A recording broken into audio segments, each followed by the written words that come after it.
DVD Era TV back at y'all with another one. Y'all know the slogan. Today we gonna talk about the beef between Maino and Bunky. Now let's get into it.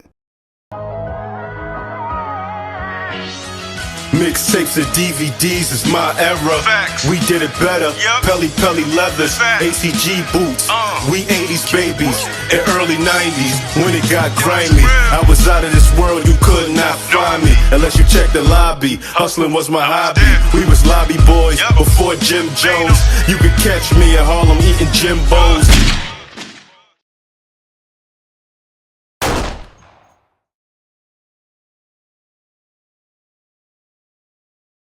Now, a lot of my subscribers been asking for this video, so it's only right I do it. Now, if you're not familiar with Bunky S.A., he's a rapper from the Bronx, New York. He reps Max out. Now, he was originally working with Lil' Kim, and he wrote a few records on her La Bella Mafia album, and he also wrote for Benzino when Benzino was dissing Eminem. Now, Bunky S.A. hooked up with Lil' Kim because his homeboy Al Jeter and Ill Bill started Max out with D-Rock, who was Junior Mafia and Biggie homeboy, and Lakey the Kid. Now, Al Jeter was doing security for Puff, and Ill Bill was down with Junior Mafia in his later years. So basically, Bunky S.A. was in the loop with Lil' Kim because they had a lot of mutual friends and peoples, and she gave him a phone call to come down to the studio, and according to him, he ain't have nothing going on. He was living in the projects, so of course he was going to go to the studio and work with Lil' Kim. So he was down with Queen Bee Records, and you know, he was in the loop with her for the La Bella Mafia album, and that's before Maino came on board and started working with Kim,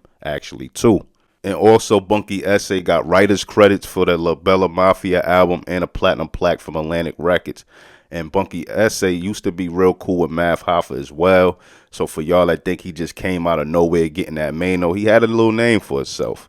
Now, the beef between Bunky S.A. and Maino started because at the time, Bunky S.A. fell out with Lil' Kim. And he started rocking with Lil' C's, you get what I'm saying? And at the time, Lil' C's and Maino had the whole feud going on.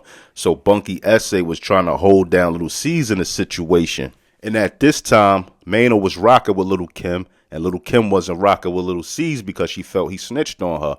So now, Maino comes into an event that Bunky S.A.'s in already. Maino walk around the event saying what's up to everybody he know, and then he runs into Bunky S.A. and he press him like, "Don't I know you from somewhere?" And Bunky S.A. like, "I don't know." He like, "Yeah, I do know you from somewhere. What's your name?" He like, "Bunky." He like, "Oh yeah, that's right. I seen you on them DVDs talking crazy.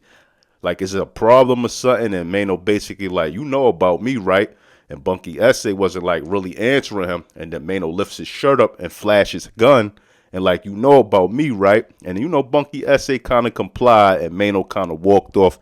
He kind of punked Bunky S.A. Now, that particular incident right there happened in 2007. I try to keep this shit street. They showed me a ratchet in '07. Y'all heard me make a fucking song? I was gonna clap this nigga when I seen him. And you know, in the DVD era, Bunky S.A. was outside. You get what I'm saying? He was in the loop. He'd be with Huddy Six or Young Six making his rounds. And the next time he ran into Maino was in Club Perfections, a strip club. A strip club in Queens, actually. And according to Bunky S.A., he says Maino was grilling him, looking at him while he was in the club. And, you know, he in there smack, he drunk, he off E-pills. You know, he turned up and he walked to Maino like, "Yo, like, I ain't with the face fighting." I approached Maino as a man, told him I'm not with the face fighting game. He said some bullshit. K-Slay pulled him out the way after I tried to choke him. And he said K-Slay jumped in between them and grabbed Maino as he was trying to choke Maino. He said they turned the cameras on and they got it popping. And that's when they jumped Bunky S.A. in that strip club. They beat him up. He was trying to reach for the register. Y'all know the footage if y'all seen it. And it just got crazy. Now, Bunky S.A. said the reason he reached for the register was to hit one of them upside the head, but it was chained down to the bar, so it couldn't come off of the table. So, you know, they jumped him. He was bleeding, but they never knocked him out or nothing like that. He stood up, you know, and took his licking.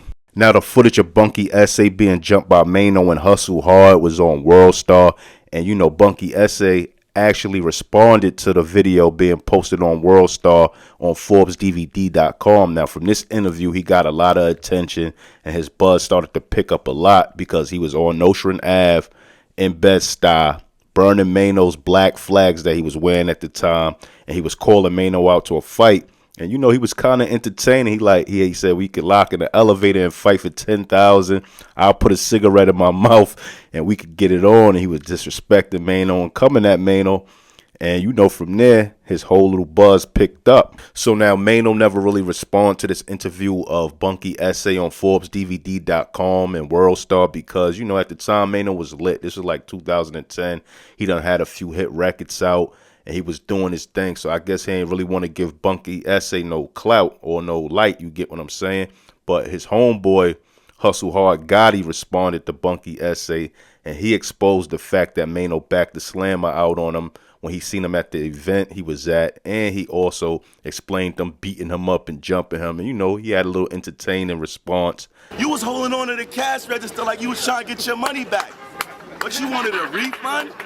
What you needed, change? And Hustle Hard Gotti actually said that he would fight for the $10,000 against Bunky essay because there's not enough money for Maino, but he needed the 10 grand, so he'll fight Bunky essay for it. And then, you know, Bunky essay responded with another Forbes DVD interview or vlog or whatever, and he continued to talk about Maino, disrespect him, explain the whole situation with him getting jumped, saying like it was mad at him and he was twisted and they still couldn't knock him out. And he explained like Maino was emailing him, threatening him and all that.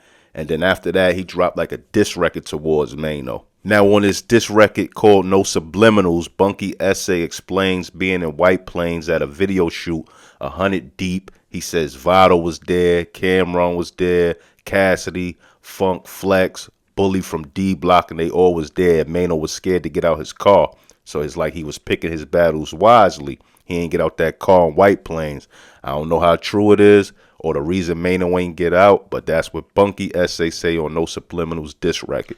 Now, Bunky essay will go on and do a few more interviews about the situation with him and Maino, and then the situation just kind of died out. Now, Bunky essay is currently in federal prison, I believe. He's making freestyle videos from his prison cell, so if he's locked up right now, free that man.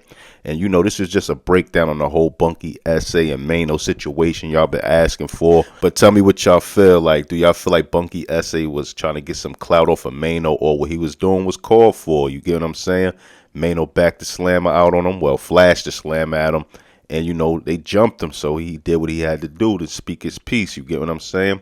But anyway, if you're a fan of these old hip-hop stories, tell a friend and tell a friend about my page. Like, comment, subscribe. More content coming, and I'm out. One.